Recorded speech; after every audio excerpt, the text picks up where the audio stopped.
Hey everybody, it's Party Elite with another episode of the Magic Guide. In this episode, we're going to discuss the lore of the Big Waaagh. Yes, once more, again, the previous patches have made quite a difference to the lore. Pretend you have not watched the previous Big Waaagh video, imagine it does not exist. Much like the Little Waaagh, things have changed and this video is a bit more in-depth. The Big Waaagh is only available to the greenskins, and its attribute, Power of the Waaagh, is excellent for increasing the flow of magic. With one magic missile, 2 explosion spells, 2 augments, and a breath spell, this lore plays a very offensive role on the battlefield, and with literally one step, it can turn the tide of battle. Power of the Waaagh increases your power recharge rate for effectively more winds of magic on the battlefield. It really doesn't need any further explanation, never leave home without it. Gaze of Mork is a magic missile with a range of 250 meters, good for hitting individuals, especially of the larger variety, though it will punch through infantry lines with ease as well. With a cost of 5 winds of magic to cast, or 7 when overcast for a range of 400, it has a cooldown of 23 seconds and has some uses. It's not terribly accurate at long distances, but it does fire 5 projectiles, causing 165 points of damage whether overcast or not, so try not to waste it on heavily armored units. The best use for Gaze of Mork is when you've got something like the Bonewood Staff equipped, which gives map-wide boosts when a spell is being cast. 5 winds are very little to spend in order to support all your melee engagements while also hitting an enemy unit with a magic missile. Don't bother overcasting it unless you've made the mistake of leaving your spellcaster over 250 meters away from the action. There's no point. With a cost of 57 on an Orc Shaman and 38 on Warhammer, take the spell to the field if it will pair with a special ability or item such as the Bonewood Staff. Otherwise, you could do without it, I say. Brain Bursta is the weaker of the 2 explosions in the lore. With a 14-second duration at a cost of 7 winds to cast and 10 to overcast, Brain Bursta has a cooldown timer of 25 seconds and can target any ground location. The damage it does is a minimal 7 points, and though it suggests greater armor piercing when overcast, it is literally 3 points of armor piercing damage and completely useless as a result, unless your battle plan relies heavily on disrupting formations. Don't take the spell to the field, and if you do by mistake, make sure you never cast it. It costs 39 to 58 points and is a blatant waste of points and winds of magic. Fists of Gork is the first augment spell in the Big Waaagh, with a cost of 7 winds of magic to cast, a 44-second cooldown, and the ability to give one unit a massive boost in melee for 27 seconds.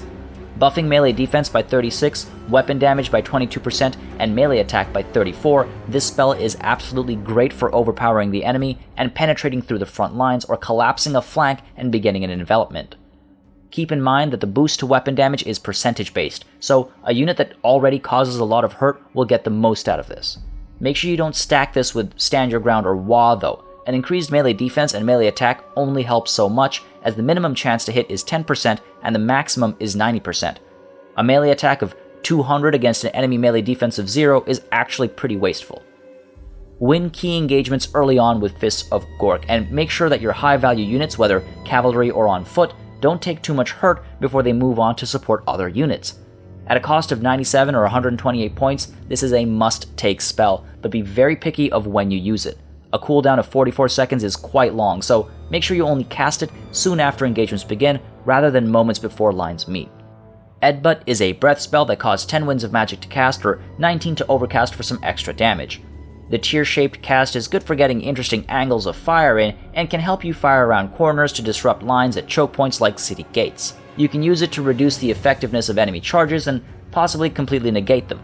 With just 22 points of damage, 44 when overcast, it causes a decent amount of hurt considering the cost to winds of magic, though its strange shape often reduces its effectiveness. Outside of a rare, opportune moment in a campaign battle, you're not likely to need or value your use of Eadbutt on the battlefield, and you're better off spending the 97 to 128 points elsewhere. Here We Go is another great offensive augment, and if you're looking to use quantity over quality and are hard on cash, is worth picking over Fists of Gork. With a cost of 11 winds of magic to cast and a cooldown of 51 seconds, the spell gives allies within 40 meters a plus 58 to melee attack for 38 seconds. With its large cast radius, you can use Here We Go to quickly break a flank or quickly dispatch of outnumbered enemy units. Do not stack it with Fists of Gork unless your opponent is responding with melee defense buffs of their own, and make sure to prioritize units that are already causing damage in their engagements. A boost to melee attack means more hits are landing, so make sure the hits that are landing can cause as much damage as possible. For example, cast this on armor-piercing units fighting armored units before you cast it on non-armor-piercing units fighting armored units. You can also use this to try and keep range units alive if they're being engaged in melee and you're in a desperate situation. With a cost of 169 to 208 points, I would highly recommend taking this to the field, but once again, be very careful with your timing. A 51-second cooldown is no joke, and if your opponent disengages or intercepts a unit with fodder, you have wasted the winds and a great augment spell. Wait till lines meet for guaranteed returns on your investment. Finally, we've got the Foot of Gork. With a cost of 18 winds to cast or 28 to overcast, this is an explosion that causes a great deal of damage and a great deal more when overcast. Foot of Gork is extremely devastating. It will toss infantry around and toss them harder when overcast, so you'll often see better results against large units as they stay put to absorb all the hurt.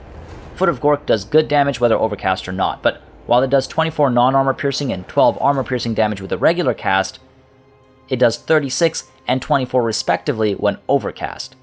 In other words, you don't always have to overcast it, but if you have the spare winds of magic and commitment, you should go for it. Remember though, the time to cast is pretty long, so try and distract your opponent or pin his troops in place before casting it. Otherwise, he'll dodge and you'll have wasted between 18 to 28 winds of magic. The spell itself costs 171 to 221 points, but can single-handedly wipe out several hundred points worth of troops in a single cast. Absolutely worth it. One thing to note though, be careful. The Foot of Gork does not discriminate, it can wipe your units out just as well as the enemies. Protecting yourself from the Big Waaagh is all about micromanagement. Disengage from dangerous situations, send in fodder troops to eat buffed damage, use buffs to counter enemy buffs or debuffs to negate their buffs. There are a few things more frustrating for a greenskin than casting a buff with a 50-second cooldown and seeing it completely wasted. And keep an eye out for the dreaded Foot of Gork. If you see the icon that represents an explosion spell on the ground, you need to pull your troops away immediately if possible. In the worst case scenario, you take some damage on the retreat. In the best case scenario, your opponent's units follow you right into the cast. Or, better yet, try to avoid clumping up your troops. Keep them in thin lines, keep them slightly apart from each other, and try to send them in from multiple directions. They can stay close to support each other, but keep them far enough apart that one stomp doesn't hit multiples when they're just standing around waiting for orders. And that covers the Big Waaagh, a lore that's all about delivering pain by the fistful.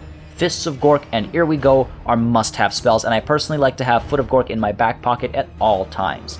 The Big Waaagh can turn an engagement in a heartbeat and ultimately change how an entire battle might turn out as a result. With the long cooldown times, however, you need to be aware of the battlefield's current situation while also preparing for how it might develop in the very near future. The lores of magic are just another set of tools on the battlefield. You need to make sure you take the right tools for the job and use them well, because that's what being a great general is about. As always, for more Total War content, including updates to this Magic Guide mini-series, make sure you subscribe to this channel. And if you have any interesting magic-related thoughts or strategies of your own, let me know in the comments below.